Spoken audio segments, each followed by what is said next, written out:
Kembali lagi dengan kami di channel Menantu Idaman dengan informasi yang menarik dan juga terpercaya.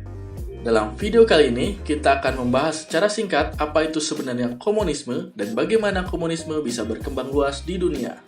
Sebelum lebih jauh mendengarkan informasi dari kami, silakan like video ini, komen, subscribe, dan nyalakan notifikasinya agar tidak terlewat informasi menarik lainnya dari kami.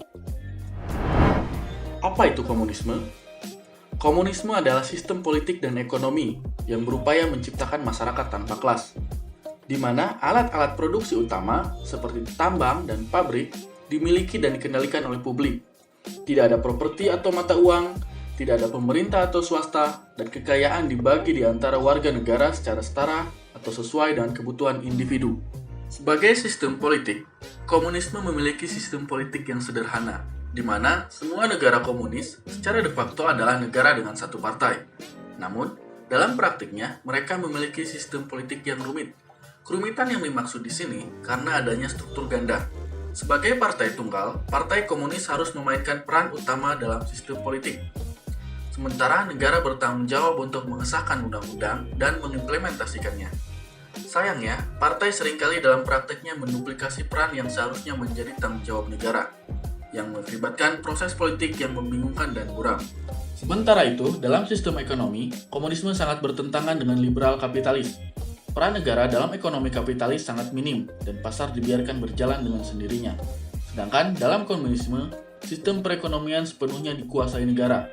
Di negara-negara komunis, sebagian besar pabrik, bank, dan bentuk usaha lain dimiliki oleh negara. Kepemilikan sosial atas alat-alat produksi tersebut dimaksudkan agar negara dapat mengontrol produksi, sehingga kebutuhan setiap orang dapat dipenuhi dengan cukup. Tujuannya adalah agar kesejahteraan dapat dirasakan semua orang dan tidak ada lagi kelas-kelas sosial berdasarkan ekonomi. Sejarah komunisme. Banyak sumber mengatakan bahwa komunisme lahir dari pemikiran Karl Marx dan Friedrich Engels pada paruh abad ke-19. Marx dan Engels bertemu pada tahun 1844 dan menemukan bahwa mereka memiliki prinsip yang sama. Pada tahun 1848, mereka menulis dan menerbitkan sebuah buku yang berjudul Manifesto Komunis. Namun beberapa sumber lainnya mengatakan bahwa ide tentang komunisme sudah ada sebelum Manifesto Komunis Marx dan Engels.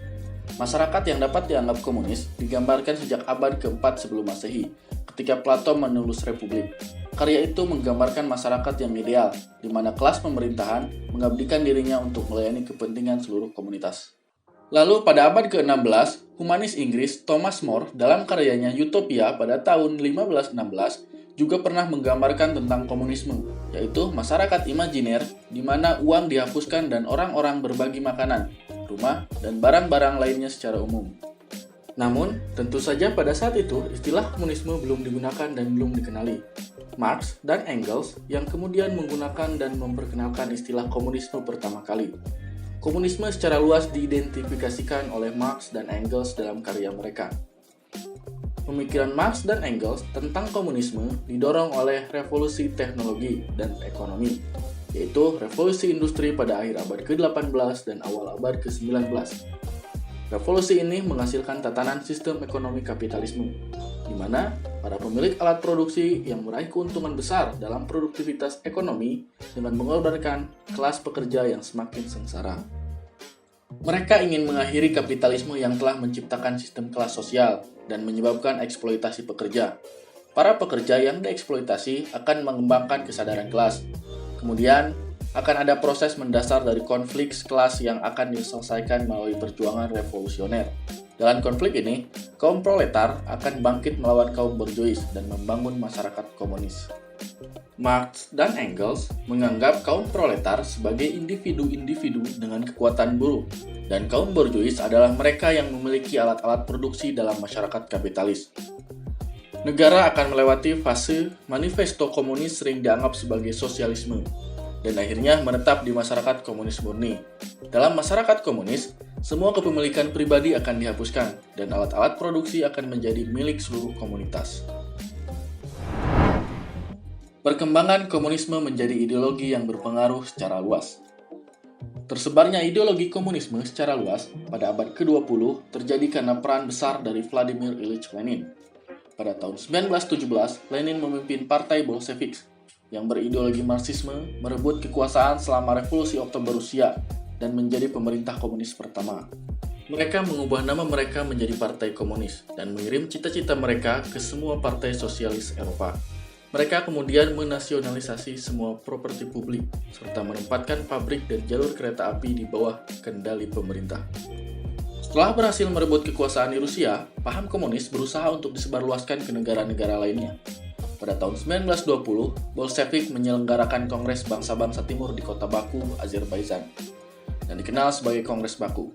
Pertemuan yang dihadiri wakil dari Persia, Turki, Asia Tengah, hingga negeri-negeri Arab menghasilkan keputusan krusial. Kaum komunis mendukung penuh kaum nasionalis radikal di negeri-negeri terjajah untuk merdeka dari belenggu tuan-tuan Eropa mereka. Setahun kemudian, yaitu pada tahun 1921, Partai Komunis Tiongkok terbentuk karena terinspirasi oleh revolusi Bolshevik di Rusia. Dan pada tahun 1922, ideologi komunisme berhasil mempengaruhi negara-negara yang berdekatan dengan Rusia. Pada tahun tersebut, Rusia, Ukraina, Belarus, dan Transkaukasia atau sekarang Georgia modern, Armenia, dan Azerbaijan membentuk sebuah negara besar, yaitu Uni Republik Sosialis Soviet atau USSR. Uni Soviet dipimpin oleh Partai Komunis yang baru didirikan, dan Lenin sebagai pemimpin partai mengambil alih kendali pemerintah. Penyebaran ideologi komunisme semakin kuat pasca berakhirnya Perang Dunia Kedua.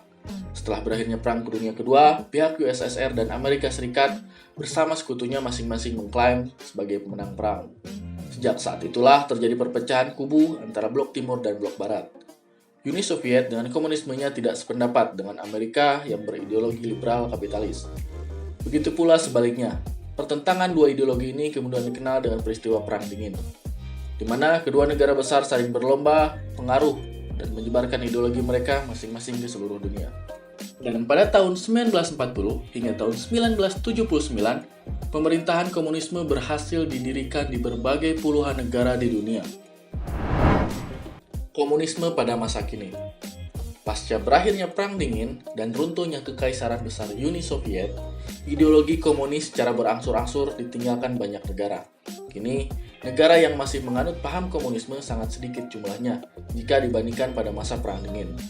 Negara-negara seperti Kazakhstan, Belarus, Armenia, dan Ukraina sudah berganti haluan dari komunisme menjadi negara-negara demokrasi. Bahkan, Rusia yang merupakan negara pecahan Uni Soviet terbesar tidak lagi dipimpin oleh pemerintahan komunisme. Negara-negara yang masih berpaham komunisme hingga hari ini hanyalah ada 5 di dunia, yaitu Cina, Vietnam, Korea Utara, Kuba, dan Laos. Meskipun semua negara tersebut mengklaim masih merupakan negara komunis, tetapi sebenarnya penerapan komunisme mereka berbeda dengan komunisme Soviet di masa lalu. Hanya Korea Utara lah yang masih menerapkan komunisme gaya lama Soviet. Sementara itu di Cina, komunisme tidak lagi benar-benar dipraktikkan. Beberapa industri besar masih milik negara, tetapi kecenderungannya jelas menuju peningkatan privatisasi dan ekonomi pasar yang terdesentralisasi. Cina sekarang diambang memiliki ekonomi kapitalis penuh. Begitu juga yang terjadi dengan Kuba, Vietnam, dan Laos. Setelah kehilangan sponsor dan subsidi dari Uni Soviet, ekonomi mereka telah berubah menjadi semakin berorientasi pada pasar. Tetapi secara politis keduanya tetap merupakan negara komunis, partai tunggal. Sekarang komunisme gaya Soviet dengan ekonomi komandonya dan perencanaan birokrasi top-down sudah tidak ada lagi di dunia. Demikian informasi yang kami sampaikan, semoga dapat bermanfaat bagi kita semua.